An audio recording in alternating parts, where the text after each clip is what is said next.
Olá, tudo bem? Seja bem-vindo. Eu sou o professor Marcos Diávolo, professor de Direito Administrativo e Direito Regimental da Vestcom, e quero convidá-lo para juntos mergulharmos na estrutura do STF e desvendarmos de forma lógica e prática toda a sua estrutura, composição, atribuições e até mesmo suas peculiaridades, para você que não quer perder tempo com todo o regimento de forma improdutiva. Esse curso, então, contará com teoria, esquemas e organogramas, resolução de exercício e banco de exercícios, uma tutoria online. Também teremos, além dessa videoaula, você terá uma revisão ao vivo e um chat posterior para aqueles que adquirirem um curso. Lembrando que essa revisão ao vivo será aberta para todos. Eu conto então com a sua presença para garantirmos então o seu sucesso. Esse é o jeito Vestcom de garantir a sua aprovação.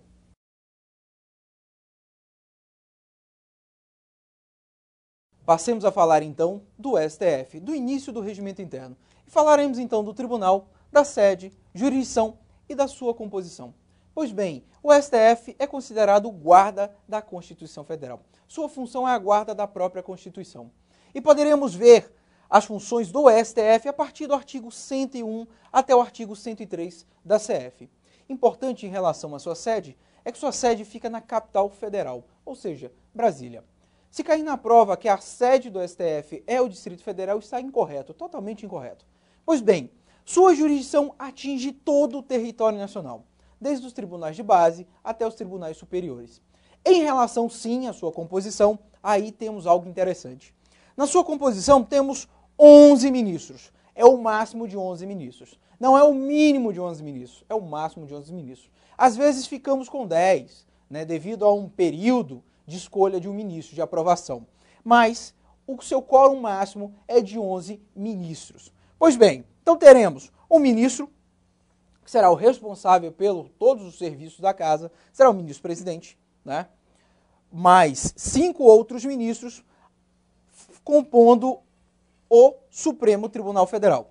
Você poderá vê-los todos reunidos no plenário ou no pleno, em julgamentos solenes, em sessões solenes, julgamentos administrativos e julgamentos do próprio pleno.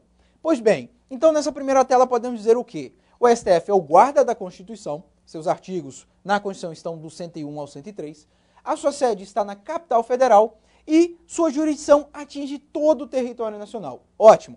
Tem como composição 11 ministros. Esses 11 ministros não é o mínimo, mas sim 11 ministros, o máximo de 11 ministros. Às vezes fica com 10, mas é devido a um período de escolha. Então, sua composição terá, então, um presidente, mais 10 outros ministros para julgar. De forma bem prática, falaremos, então, dos órgãos do STF. São órgãos, então, do STF, o plenário, turmas e o presidente. Pois bem, o plenário ou pleno é considerado o órgão máximo julgador, julga as causas de maior complexidade. Se compõe, então, dos 11 ministros. As turmas são divididas em 2 turmas, primeira e segunda turma. Cada uma, então, com 5 membros. Então, perceba, 5 mais 5 teremos 10 ministros. Faltará um. Este ministro é o ministro presidente da casa. Ele não integra, então, as turmas. Já saliento o seguinte, veremos a turma lá na frente, falaremos melhor do pleno. Na turma, cada vez que é escolhido um presidente, este presidente sairá de uma das turmas. Ele sai e o outro presidente que deixa o cargo assume o lugar dele na turma. Exemplo, digamos que o Joaquim Barbosa fosse da segunda turma.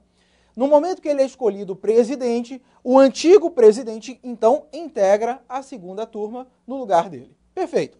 Também, então, teremos o presidente como órgão do Supremo Tribunal Federal. Esse presidente é eleito para mandatos de 2 anos, vedada a reeleição logo a seguir. Pode voltar a ser presidente? Pode, desde que todos os outros ministros mais antigos tenham passado pela presidência. Falaremos dele a partir do artigo 12 e artigo 13 do próprio regimento interno. Então, pois bem, temos então como órgãos o Supremo, plenário ou pleno, turmas e presidente. 2 turmas, plenário é o órgão máximo, aqui julgarão as causas de menor complexidade ou as causas que o tribunal já tenha pacificado. E, por fim, o presidente, que é aquele que dirige os processos e representa o próprio órgão. Passemos, então, a falar dos órgãos do STF. Órgão esse, vamos iniciar, então, pelo plenário, ou pleno, que é o órgão máximo de julgamento do tribunal. Esse órgão é composto pelos 11 ministros e julga, então, as causas de maior complexidade. Importante, então, vermos como é que é essa estrutura, como é que é formado este pleno, ou este plenário. Pois bem, temos, então, uma ordem dissentada, algo que já caiu em provas de outros concursos, mas cabe repassar a você para que tenha a visualização da melhor lógica, da melhor estrutura deste órgão, então. Pois bem, temos uma mesa central e 2 mesas laterais e mais um espacinho para sustentação oral. Pois bem, mesa central, somente um ministro sentará aqui. E, então, quem seria esse ministro? Certamente o ministro X. Na mesa lateral, do lado direito, mais outros ministros. Na mesa esquerda, lateral, outros. Tem uma diferenciação? Tem, muito grande. Porque na prova, ele pode...